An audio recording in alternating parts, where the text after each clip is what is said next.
Quelque chose de gros est en train de se passer. Les voyageurs du monde entier commencent à tourner le dos aux États-Unis, et certains États le ressentent déjà durement. Entre les plages désertes de Floride et les casinos vides du Nevada, le boycott international n'est plus une rumeur, c'est une réalité, et il prend de l'ampleur à vitesse grand V. Alors, quel sera le prochain État à tomber dans l'oubli? Numéro 10, la Floride. La Floride, qu'on surnomme l'État ensoleillé, commence sérieusement à ressembler à l'État des chaises vides. Et là, on parle d'une situation grave. Même les Canadiens, d'habitude si fidèles, déclarent cette année non merci. Rien qu'en 2023, ils étaient plus de 3,3 millions à venir profiter des plages, des croisières, et à faire des selfies avec les oreilles de Mickey injectant des milliards de dollars dans l'économie locale. Mais là, patatras. Les réservations ont chuté de plus de 70% en quelques mois à peine. Alors, que s'est-il passé? Eh bien, c'est un mélange explosif de politique, de prix en folie et d'images qui s'effritent. Des lois polémiques qui font le tour du monde, une répression migratoire musclée, des tarifs hôteliers qui montent en flèche. Résultat, les touristes se disent clairement, les palmiers, c'est sympa, mais on ira là où on est les bienvenus. Les entreprises locales, elles, sonnent l'alerte. Les parcs d'attractions cassent leurs prix comme jamais, les complexes hôteliers suppriment des frais et les restos retrouvent le sourire pour séduire les derniers visiteurs. Et dans les hôtels, la question qui glace tout le monde, c'est « mais où sont passés les clients ?» La Floride ne perd pas seulement des touristes, elle perd leur confiance. Et si cette tendance continue, il va falloir bien plus que du soleil pour s'en remettre. Numéro 9, la Californie. Bienvenue en Californie, terre de rêve hollywoodien, de plages dorées, et désormais, d'un cauchemar touristique grandissant. En 2025, le Golden State connaît une véritable fuite des visiteurs internationaux, notamment ceux venus du Canada ou d'Europe. Et tenez-vous bien, l'aéroport de Los Angeles a enregistré cette année une baisse de 28% des arrivées en provenance de l'étranger. Pourquoi ce désintérêt? Une combinaison toxique de prix délirants, de tensions politiques et de préoccupations pour la sécurité. Ceux qui viennent pour voir le Walk of Fame découvrent surtout des rues marquées par les campements, les graffitis et des embouteillages à vous faire regretter New York. Et ce n'est pas une blague, un smoothie à Venice Beach peut vous coûter 22 $. Oui, pour un smoothie. Quand on réalise qu'un voyage en Croatie ou au Portugal coûte 2 fois moins cher et offre 2 fois plus de tranquillité, la Californie perd vite son statut de star pour devenir un échec au box-office. Alors, Hollywood est-il prêt à jouer le rôle le plus difficile de son histoire? À suivre. Numéro 8, le Nevada. Las Vegas, les néons, les soirées folles, les jackpots. Ça fait rêver, non? Eh bien, plus autant qu'avant. En 2025, l'un des terrains de jeu les plus célèbres des États-Unis voit la tendance s'inverser brutalement. Les voyageurs internationaux, notamment les Canadiens et les Britanniques, fuient le Nevada plus vite qu'une main perdante au poker. Las Vegas figurait autrefois parmi les 3 destinations américaines les plus prisées par les étrangers. Aujourd'hui, les réservations pour les congrès s'effondrent, les salles de casino se vident doucement, et les prix des chambres fondent discrètement, juste pour remplir les lits. Pourquoi cette dégringolade? Entre l'inflation, des tensions diplomatiques croissantes, et ce boycott mondial qui ne fait plus dans la discrétion, le Nevada sent le vent tourner. Les machines à sous ne sont plus les seuls paris risqués en ville. Miser sur le tourisme, désormais, c'est jouer à qui tout double. Petite blague au passage. Qu'est-ce que Vegas et ton ex ont en commun? Ils te promettaient des frissons. Mais t'ont surtout vidé ton portefeuille. Et ce n'est que le début. La suite va encore plus vous surprendre.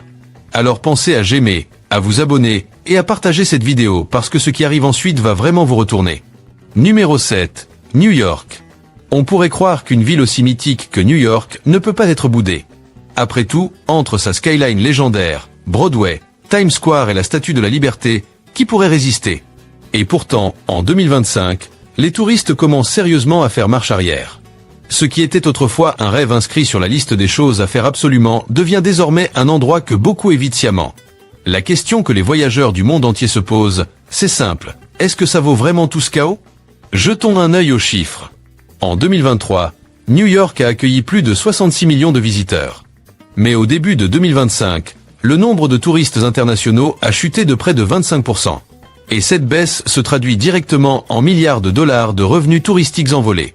Les hôtels se retrouvent avec des étages entiers inoccupés. Les comédies musicales de Broadway bradent leur place à la dernière minute. Et les restaurants haut de gamme font les yeux doux aux influenceurs pour une promo gratuite. Pourquoi? Parce que la New York de carte postale ne colle plus vraiment à la réalité. Bruit constant, sentiment d'insécurité, métro bondé, accueil parfois glacial, et des prix qui feraient passer Uric pour un bon plan. Une bouteille d'eau à Central Park à 7 $? Oui, c'est bien réel. Même les Canadiens, autrefois fidèles au shopping et au spectacle de la grosse pomme, préfèrent aller voir ailleurs. Et l'impact se fait sentir. Les boutiques de luxe de la 5e avenue enregistrent une chute des ventes, les guides touristiques voient leur emploi du temps se vider, et la ville qui ne dort jamais commence à s'inquiéter franchement. Petit clin d'œil. Qu'est-ce qui est plus rapide que le trafic new-yorkais? Les touristes qui repartent dès qu'ils voient les prix des hôtels. Et ce ne sont pas que les étrangers. Les voyageurs américains eux-mêmes se tournent vers Nashville, Charleston ou même Mexico City, où l'ambiance est tout aussi culturelle, l'accueil plus chaleureux et l'addition bien moins salée. Alors, est-ce que New York est en train de perdre sa couronne? Peut-être pas tout de suite. Mais les fissures sont là, bien visibles. Et si la tendance se poursuit, l'Empire State pourrait bientôt ressembler davantage à un État déserté. Numéro 6. Texas. Que se passe-t-il quand la terre des grands rêves, des grands chapeaux et des plus grosses steaks commence à ne plus attirer les visiteurs étrangers? Eh bien, on assiste à l'un des reculs touristiques les plus surprenants de 2025. Et le choc est brutal, surtout au niveau du portefeuille. Le Texas, autrefois l'une des destinations phares du Sud, avec ses cow-boys, ses festivals de barbecue, ses start-up et son hospitalité à l'américaine, ne fait plus autant rêver. L'effervescence internationale autour de l'État a changé de ton, d'un « on y va », on est passé à « on passe notre tour ». Et les chiffres sont loin d'être tendres. En 2023, les voyageurs du Canada, du Mexique et d'Europe se pressaient au Texas, dépensant plus de 400 millions de dollars. Mais en 2025, ce chiffre s'écroule. Les réservations canadiennes ont plongé de près de 70%, et les agences européennes redirigent désormais leurs clients vers des destinations jugées plus accueillantes. Aïe. Alors, qu'est-ce qui les fait fuir? Des lois controversées, une politique migratoire de plus en plus dure, et un climat politique qui met mal à l'aise. Beaucoup de voyageurs disent ne plus se sentir les bienvenus, voire en insécurité. Et ce n'est pas seulement le tourisme de loisirs qui prend un coup. Les grands salons professionnels, événements sportifs et conférences annulent discrètement leurs arrêts au Texas, emportant avec eux des millions en revenus potentiels. Petite blague texane. Qu'est-ce qui disparaît plus vite qu'un touriste? Une place de parking un vendredi soir pour un match de foot. Sauf que désormais, même les gradins commencent à se clairsemer. Les autorités locales veulent croire que ce n'est qu'un emballement médiatique. Mais pour les commerces, ce n'est pas drôle du tout. À Dallas, les hôtels lancent des offres jamais vues. À Austin, les salles de concert cherchent désespérément à programmer des artistes venus de l'étranger. Même les centres commerciaux géants de Houston voient moins de sacs de shopping passer entre leurs mains. Alors, la vraie question, est-ce que tout est vraiment plus grand au Texas? Ou bien est-ce juste l'ampleur des conséquences? Numéro 5. Michigan. Que se passe-t-il lorsqu'un État célèbre pour ses grands lacs, ses phares pittoresques et son héritage automobile se retrouve soudainement ignoré par ses voisins les plus fidèles? On assiste à un effondrement touristique qui fait transpirer jusqu'aux maires de petites villes d'habitude tranquilles. En 2025, le Michigan, autrefois une escapade de rêve pour les Canadiens le temps d'un week-end, voit ses villes frontalières se transformer en zones quasi désertes. Il y a 2 ans à peine, les voitures faisaient la queue pour passer de Windsor à Sault-Sainte-Marie. Les visiteurs venaient pour magasiner, voir des matchs et profiter de cette fameuse hospitalité du Midwest. Mais aujourd'hui, le trafic au poste frontalier a chuté de plus de 30%, et le taux d'occupation dans les hôtels de lieux phares comme Traverse City s'est effondré. Pourquoi cette désertion? Un sentiment grandissant chez les Canadiens et certains Européens, on ne se sent plus vraiment les bienvenus. Discours politiques virulents, durcissement des contrôles frontaliers, ambiance perçue comme hostile, l'image du Michigan a pris un coup. Et ce n'est pas tout. Les prix explosent. Logements, location de voitures, même les repas simples sont devenus bien plus coûteux. Alors les voyageurs se demandent, pourquoi faire tout ce chemin, payer plus et risquer d'être mal reçu, quand on peut rester côté canadien, avec du sirop d'érable, du hockey et un bon accueil en prime? Et l'impact dépasse largement le tourisme. L'économie du Michigan dépend aussi fortement des échanges transfrontaliers. Centres commerciaux d'usines, matchs de hockey, expositions d'art. Quand les Canadiens restent chez eux, c'est toute une économie locale qui trinque. En 2023, ils avaient injecté environ 1,4 milliard de dollars dans l'État. En 2025, les analystes prévoient une perte proche de 600 millions. Ce n'est pas une baisse, c'est un crash. Allez, un peu d'humour noir. Quelle est la différence entre une ville d'été au Michigan et une maison hantée? L'une était autrefois pleine de vie, l'autre attire encore du monde. Résultat, les campagnes de pub en urgence se multiplient dans les villages. Les saisonniers perdent des heures de travail. Les croisières sur les lacs proposent des 1 acheté, 3 gratuits. Alors, Simple saison creuse ou début d'un gel durable de la part des voyageurs étrangers? La suite nous le dira. Numéro 4, le Maine. Air pur, phare tranquille, sandwich au homard si frais qu'il pourrait encore bouger dans l'assiette. Le Maine, ce petit bijou discret du Nord-Est, a longtemps été l'un des refuges estivaux préférés des Canadiens. Mais en 2025, le vent a tourné et il souffle désormais dans l'autre sens. Il n'y a pas si longtemps, à All Orchard Beach, on entendait parler français à chaque coin de rue. Les plaques québécoises bordaient les stationnements, les hôtels en bord de mer étaient bondés, et les boutiques de souvenirs faisaient des affaires en or. Aujourd'hui, les annulations pleuvent, et dans certaines villes côtières, c'est presque le silence radio. Même les magasins emblématiques du bord de mer réduisent leurs horaires ou ferment carrément boutique. Mais ce n'est ni le décor ni la cuisine qui posent problème. C'est l'ambiance. De plus en plus de Canadiens disent ne plus se sentir les bienvenus. Entre tensions à la frontière, rhétorique politique musclée et contrôle intrusif, le malaise s'est installé. Un blogueur canadien a récemment écrit « J'adore cette côte, mais je n'irai plus là où je me sens mal considéré ». En chiffres, ça donne quoi? En 2023, près de 2 millions de Canadiens ont franchi la frontière, dépensant plus de 400 millions de dollars. Mais à mi-2025, les visites ont chuté de plus de 60%, avec des pertes estimées autour de 250 millions. Ce n'est plus une baisse, c'est un véritable coup de froid. Même les pêcheurs de homards en pâtissent. Moins de touristes, c'est moins de clients pour les cabanes de fruits de mer, moins de sorties en mer, et surtout, moins d'argent dans ces villages côtiers qui vivent à fond sur la saison estivale. Petite blague du coin. Comment appelle-t-on un lobster roll sans touristes? Un sandwich triste avec des fruits de mer en mal d'affection. Et ce n'est pas uniquement les Canadiens qui désertent. Les Européens aussi commencent à rayer le Maine de leurs itinéraires. Fini les road trips en Nouvelle-Angleterre, ils optent désormais pour l'Islande ou la côte écossaise. Pourquoi? Accueil plus chaleureux, formalités simplifiées, et surtout, une atmosphère bien plus sereine. Alors la vraie question, c'est celle-ci. Est-ce que les charmes naturels suffisent encore quand l'ambiance ne suit plus? Ou bien ce coin paisible est-il en train d'être doucement laissé de côté? Numéro 3, l'Arizona.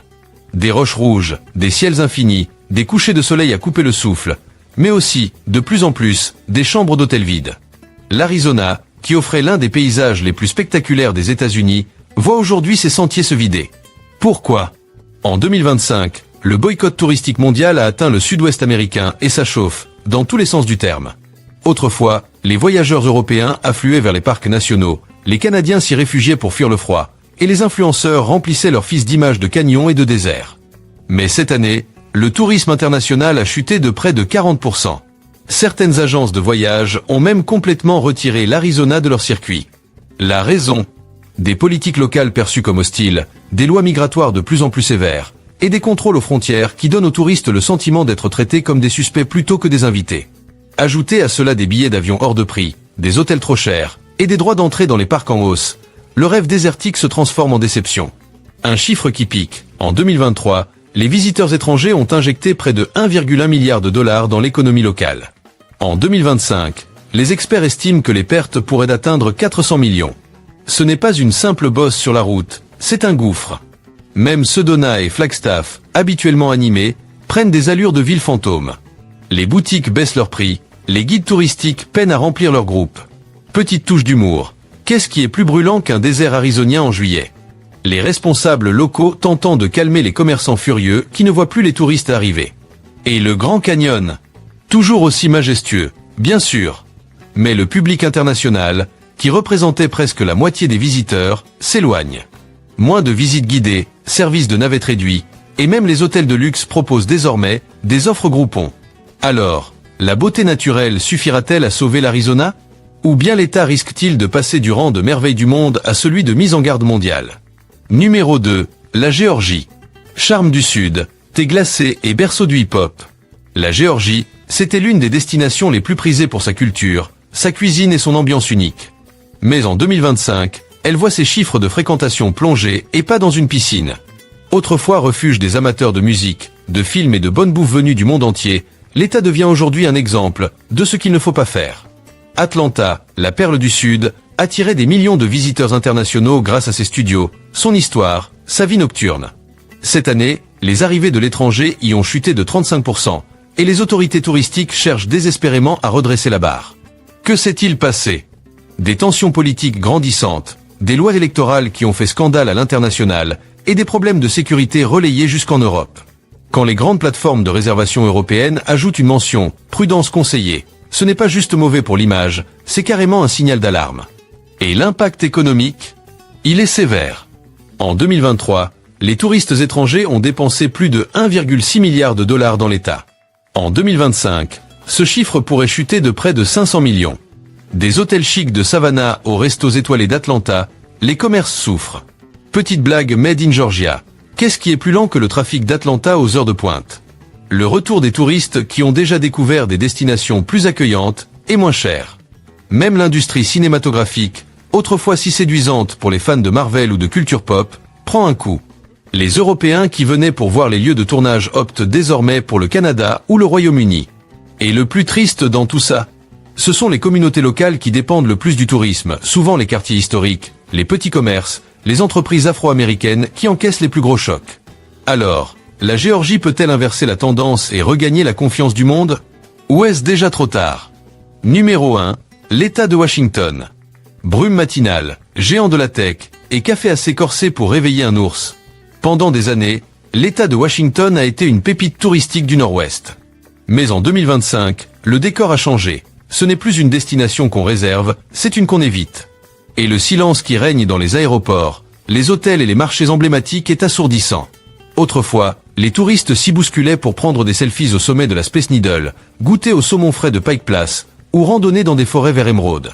Mais aujourd'hui, les arrivées internationales ont chuté de plus de 40%, et cette effervescence branchée a laissé place à un vide glacial. Pourquoi ce revirement?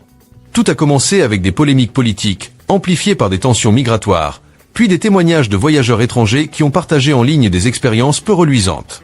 En un rien de temps, ce coin perçu comme progressiste a été frappé d'un avertissement de voyage sur plusieurs sites de réservation européens. Et le coup dur, en 2023, les visiteurs étrangers avaient rapporté environ 1,3 milliard de dollars. En 2025, les pertes pourraient atteindre 600 millions. Ce n'est plus un trou, c'est un glissement de terrain. Même les croisières en prennent un coup. L'État, autrefois point de départ incontournable pour l'Alaska, voit les annulations grimper de 30%. Certaines compagnies redirigent carrément leur trajet vers des ports canadiens jugés plus sûrs. Petite touche d'humour. Quelle est la différence entre la pluie de Seattle et ses touristes? La pluie, elle, est toujours là. La flambée des prix n'aide pas. Hôtels, Uber, repas, tout est devenu trop cher pour les voyageurs avec un budget moyen. Résultat, ils préfèrent partir en Norvège, en Autriche, ou même au Chili.